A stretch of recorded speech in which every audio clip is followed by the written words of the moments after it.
Di tahun 2025 ini, kita hidup di tengah sebuah revolusi. Sebuah kecerdasan baru sedang lahir, membentuk ulang segala hal, mulai dari cara kita bekerja, menciptakan seni, hingga menemukan obat-obatan baru. Jantung dari revolusi ini bukanlah sebuah software atau aplikasi, melainkan sebuah benda fisik, sebuah chip silikon yang luar biasa kuat. Dan hampir semua chip yang menjadi otak dari kecerdasan buatan atau AI ini dibuat oleh satu perusahaan. Sebuah perusahaan yang namanya dulu hanya akrab di telinga para gamer, NVIDIA. Pertanyaannya, bagaimana sebuah perusahaan kartu grafis bisa menjadi arsitek terpenting bagi masa depan peradaban manusia? Jawabannya terletak pada visi satu orang. Seorang pria yang hampir selalu tampil di depan publik dengan jaket kulit hitam ikoniknya. Seorang pria bernama Jensen Huang. Ini bukan hanya kisah tentang teknologi. Ini adalah kisah tentang keyakinan, pertaruhan miliaran dolar, dan visi gila yang butuh puluhan tahun untuk dipahami oleh dunia. Kisah ini tidak dimulai di sebuah garasi, tapi di sebuah kedai kopi Dennis pada tahun 1993. Tiga orang insinyur muda, termasuk Jensen Huang, seorang imigran dari Taiwan, bertemu untuk merumuskan sebuah mimpi. Mereka melihat bahwa video game akan menjadi salah satu hiburan paling kompleks dan akan mendorong batas-batas komputasi. Mereka ingin membangun chip yang bisa menciptakan dunia virtual yang realistis. Mereka menamai perusahaan mereka NV untuk next version dan dari kata Nvidia dalam bahasa Latin yang berarti iri hati. Lahirlah nama NVIDIA. Namun, jalan mereka tidaklah mulus. Chip pertama mereka, NV1, adalah sebuah kegagalan komersial. Teknologi yang mereka usung tidak sesuai dengan standar industri yang baru muncul. Perusahaan berada di ambang kehancuran. Dalam sebuah wawancara, Jensen mengaku, "Kami hanya berjarak 30 hari dari kebangkrutan total." Di momen kritis itulah karakter Jensen sebagai penjudi yang ulung mulai terbentuk.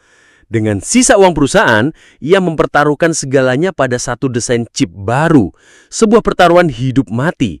Hasilnya, chip Riva 128, sebuah produk yang sukses besar dan menempatkan NVIDIA di peta industri grafis dunia. Selama dekade berikutnya, NVIDIA menjadi raja di dunia gaming. Seri GeForce mereka menjadi standar emas bagi para gamer yang menginginkan grafis terbaik. Setiap tahun mereka merilis kartu yang lebih cepat, lebih kuat, dan lebih canggih.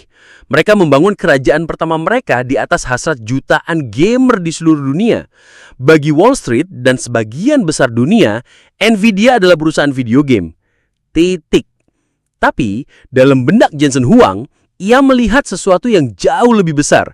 Ia tidak hanya melihat ribuan poligon yang membentuk sebuah karakter game, ia melihat ribuan otak kecil atau core di dalam setiap chipnya yang bekerja secara paralel untuk memproses data visual dengan kecepatan luar biasa. Dan disinilah visi gila itu muncul.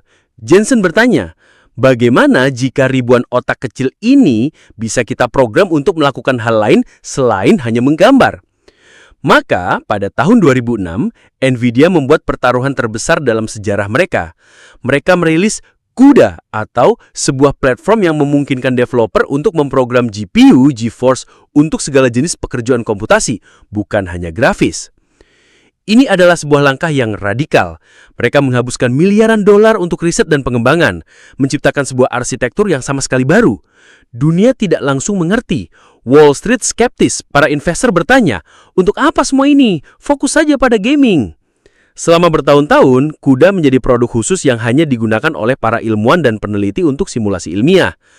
Itu adalah sebuah pertaruhan jangka panjang yang sepi dan mahal. Jensen sedang membangun sebuah mesin super canggih, tapi dunia belum tahu cara menggunakannya. Ia sedang menunggu sebuah percikan. Dan percikan itu datang pada tahun 2012.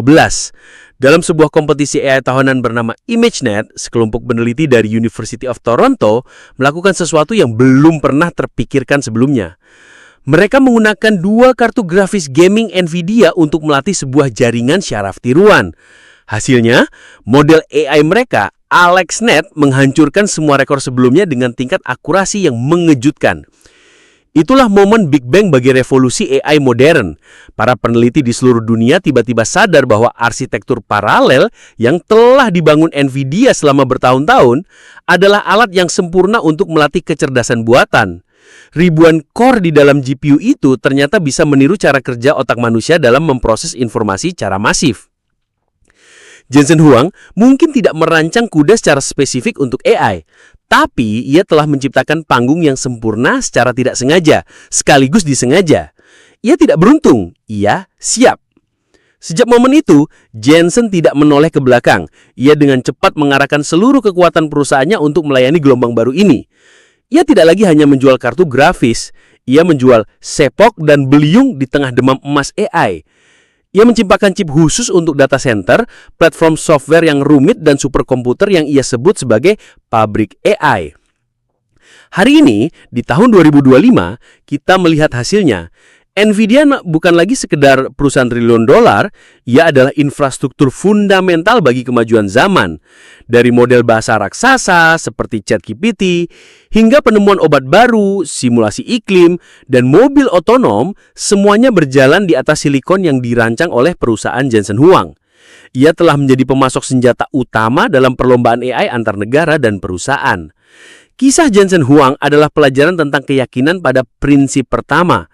Ia tidak mengejar tren, ia membangun fondasi teknis yang ia yakini benar dan memiliki kesabaran untuk menunggu dunia menyusul.